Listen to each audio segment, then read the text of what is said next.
వందే ముకుంద ప్రియం వందే భక్తజనాశ్రయం చ వరదం వందే శివం శంకరం. గజాననం భూతగణాధిసేవితం కపిత్తజంబూఫలచారుభక్షణం ఉమాసుతం శోక వినాశకరం నమామి విఘ్నేశ్వర పాద పంకజం. శృతిస్మృతి పురాణానాం ఆలయం కరుణాలయం నమామి భగవత్పాద శంకరం లోకశంకరం. సదాశివ సమారంభాం శంకరాచార్య మధ్యమాం అస్మదాచార్య పర్యంతం వందే గురు పరంపరాం.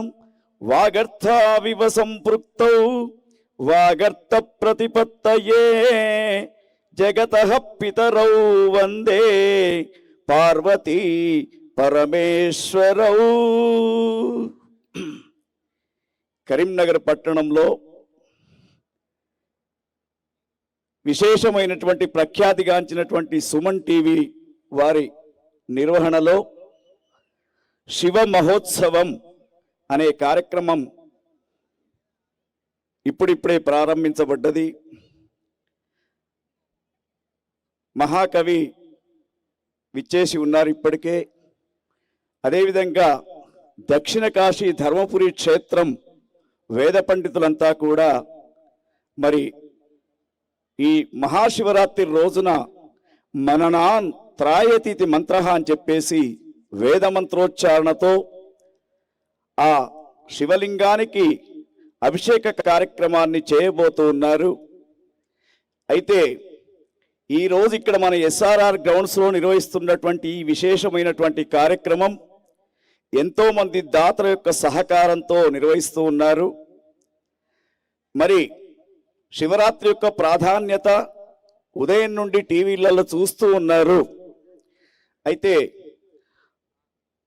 అలంకార ప్రియో విష్ణు అభిషేక ప్రియ శంభు నమస్కార ప్రియో భాస్కర. మహాదేవుడైనటువంటి శివునికి అన్నిటికంటే ఏది ఇష్టమంటే అభిషేక కార్యక్రమం ఇష్టం అని చెప్పేసి పంచామృతాలతోటి అభిషేక కార్యక్రమం చేస్తే మనలో ఉన్నటువంటి మానసిక శారీరక రుగ్మతలన్నీ ఆ పరమేశ్వరుడు తీసివేస్తాడని చెప్పేసి సుమన్ టీవీ వారు చక్కని కార్యక్రమాన్ని ఇక్కడ ఏర్పాటు చేశారు.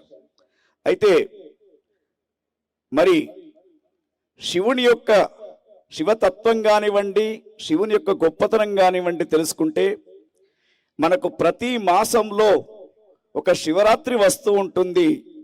దానిని మాస శివరాత్రి అని చెప్తూ ఉంటాం. బహుళ పక్షంలో చతుర్దశి రోజున మాస శివరాత్రి వస్తూ ఉంటుంది. మరి మాఘమాసం బహుళ తృతీయ ఉపరి చతుర్దశి రాత్రి 9 గంటల ప్రాంతంలో ప్రారంభం కాబోతుంది. కాబట్టి ఈరోజు మహాశివరాత్రిగా మరి 1675వ సంవత్సరంలో ఇదే విధంగా మహాశివరాత్రి తిథి ద్వయంతో అంటే తదియ చతుర్థి కలిపి ఒక్కసారి రావడం జరిగింది. చాలా సంవత్సరాల తర్వాత అదే శుక్రవారం మళ్ళా శివరాత్రి రావడం జరిగింది. మహాదేవుడైనటువంటి లయకారుడైనటువంటి ఆ యొక్క పరమేశ్వరునికి చెంబెడు నీళ్లు పోసి ఒక పత్రిదళాన్ని సమర్పిస్తే సంతోషపడే దేవుడు త్రిదళం త్రిగుణాకారం త్రినేత్రంచ త్రియాయుధం త్రిజన్మ పాప సంహారం ఏకబిల్వం శివార్పణం అని చెప్పి మనము ఆ యొక్క శివుని యొక్క అర్చనను చేయవచ్చు. అయితే మహాశివరాత్రి కాబట్టి ఈ రోజున ముఖ్యంగా మనకు కార్యక్రమం కొంత ఆలస్యంగా ప్రారంభమైంది. కాబట్టి మరి అక్కడ అభిషేక కార్యక్రమం కూడా మనమంతా కూడా చూడాలి. తర్వాత చిన్నారి బాలబాలికలంతా కూడా చక్కని మరి నృత్య ప్రదర్శన నాట్యాలు చేయడానికి వారు కూడా సంసిద్ధంగా ఉన్నారు. కాబట్టి శివతత్వం గురించి చెప్పుకోవాలంటే చాలా ఉంటుంది. కానీ మనం సమయాన్ని బట్టి చూడాలి.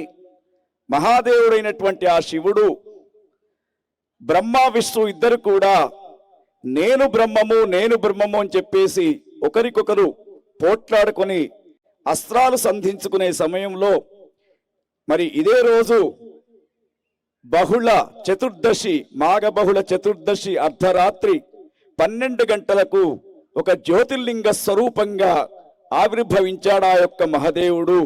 ఆవిర్భవించిన తర్వాత మనం శివరాత్రి అనగానే జాగరణ ఉపవాసం అని అనుకుంటున్నాం, కానీ చాలా విశిష్టత ఉంది. హాలాహలం బయలుదేరినటువంటి రోజు, పరమేశ్వరుడు హాలాహలాన్ని స్వీకరించినటువంటి రోజు మరి ఈ రోజే అని చెప్పబడుతూ ఉంది. తర్వాత జ్యోతిర్లింగ స్వరూపంతో ఆవిర్భవించినటువంటి ఆ స్వామి ఈ బ్రహ్మ విష్ణువుకి ఇద్దరికి కూడా ఒక పోటీ పెడుతూ ఎవరు ఆది తర్వాత 2 భాగాలను పై భాగాన్ని కింది భాగాన్ని ఎవరైతే ముందు తాకి వస్తారో వాళ్ళే బ్రహ్మం అని చెప్పిన తర్వాత హంసవాహనారూఢుడైనటువంటి హంసవాహనం పైన బ్రహ్మ పైకి వెళ్ళి దాన్ని తాకడానికి ప్రయత్నం చేస్తాడు శివలింగాన్ని. కింద వరాహ స్వరూపంతో విష్ణు భగవానుడు వెళ్ళి కొద్ది దూరం వెళ్ళిన తర్వాత ఇక నాకు అందదు దొరకదనుకొని పైకి వచ్చేసి నేను ఆ శివుని యొక్క ఆది భాగం చూడలే అని చెప్పేసి చెప్తాడు.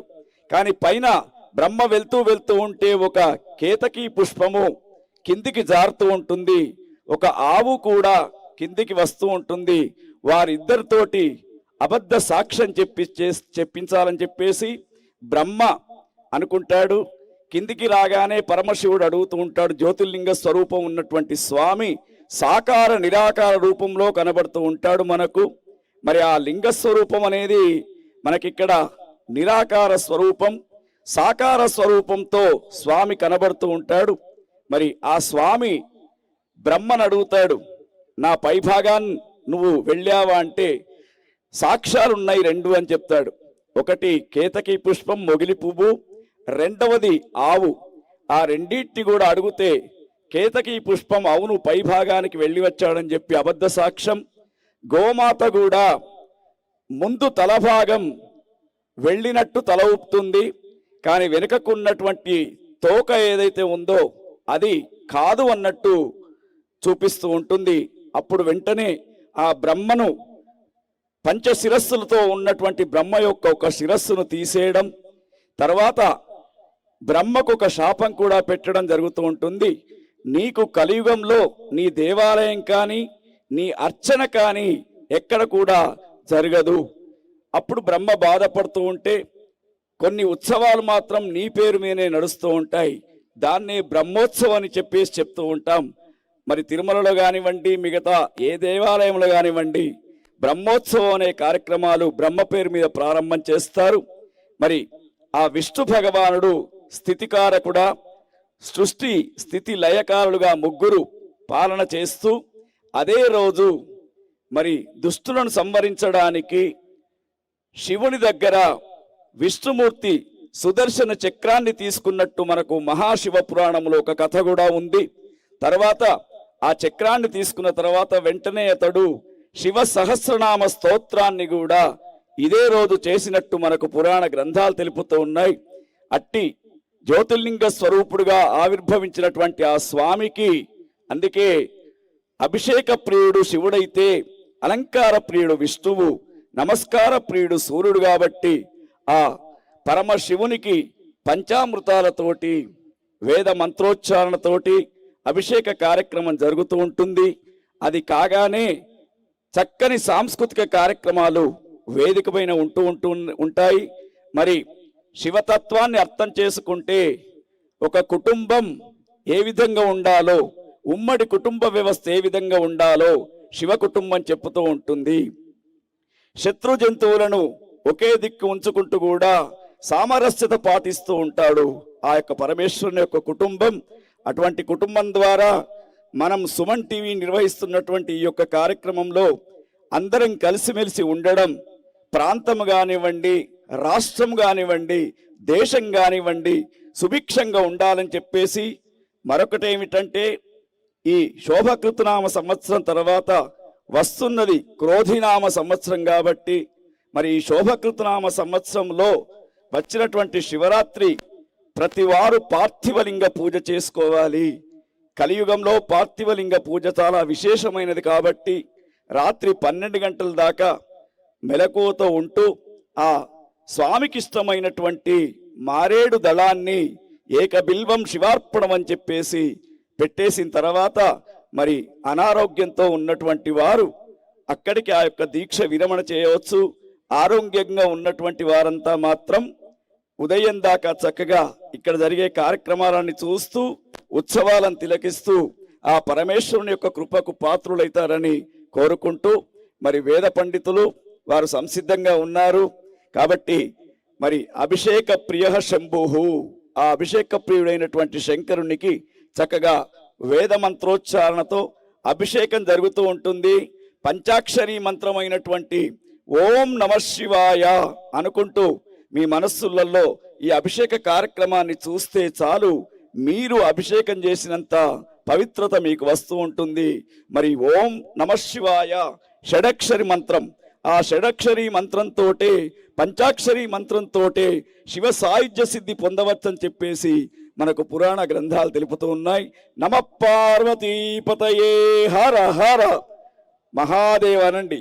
నమ పార్వతీపతయే హర హర మహాదేవ.